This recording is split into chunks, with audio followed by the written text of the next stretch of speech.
What brings you to Shamshadin? Curiosity. I think I've heard about the first time in Shamshadin, the first festival, and actually this time several, maybe more than 100 repats came also to this festival to see what's happening here.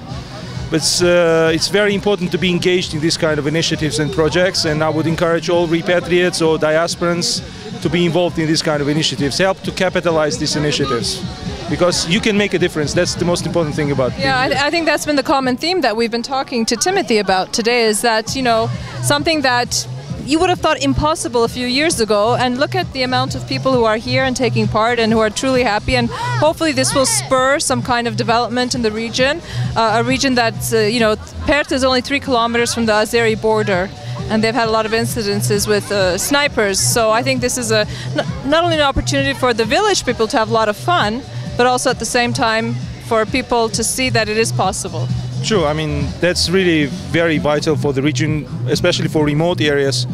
I think diasporans and repatriates should be very much engaged in development of these areas and keeping people living here, because they live under the sniper fire, as you've mentioned.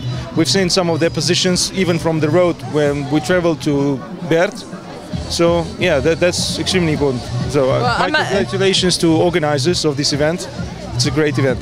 Thanks, and I love what you're wearing. You're all up in Armenian garb. Yeah, thanks. Thanks a lot. Okay, have fun, Vartan. Thanks for talking with us.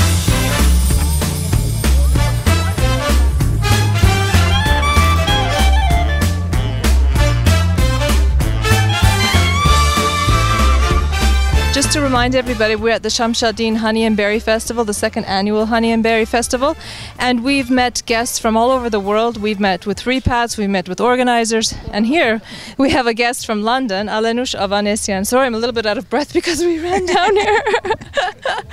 Alenush, I'm assuming this isn't your first trip to Armenia. No. I've been coming every year for the last 10 years. Okay, so you're more or less like us, a repat. But is this the first time that you've come to the Honey and Berry Festival? This is the first time, and I have to say it's one of the most unique things I've seen in Armenia so far. Yeah. And you're from London? Yeah, from London. Born and raised, or? No. I was born in Tehran, in Baskistan, in Iran, and we went to England when I was about 4.5 years old. But I've spent most of my life there and had all my education and everything there. Right. And just you know, it's interesting for me to see what people's impressions are of, first of all, where we are, because as you can see, it's just. It's incredible, and there's people down on the hill actually picking berries, it seems. You know, the location, we're 3 kilometers from the Azerbaijani border. This city and the surrounding 16 villages of the Pert region, you know, have had to contend with, you know, Azeri sniper fire during the Karabakh war. They were on the front lines. There isn't a lot of economic development.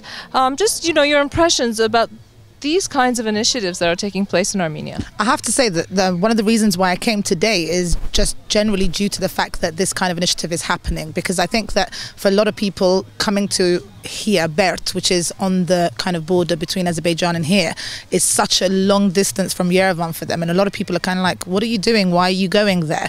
But there's a honey and berry festival happening. It's never, you know, this is the 2nd time it's happened. Nothing like this really goes on around here, and I thought it's amazing. It's an opportunity that can't be missed, and I think for the region it can only help to kind of bring people together and show what kind of handicraft they're doing, what kind of, you know, products that they have and produce, and I think it's amazing.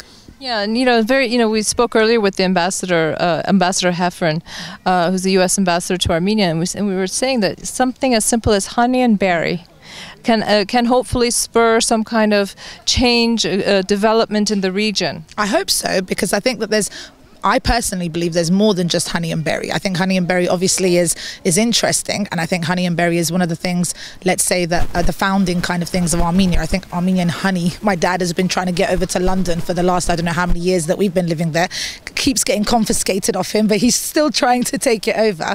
But I think that hopefully it will spur people to come and have a look at what else there is in the region, and just generally make the festival a lot bigger, a lot better, and show off more of the resources that we have here. Okay, thanks a lot. My guest was Alenush Avanesyan.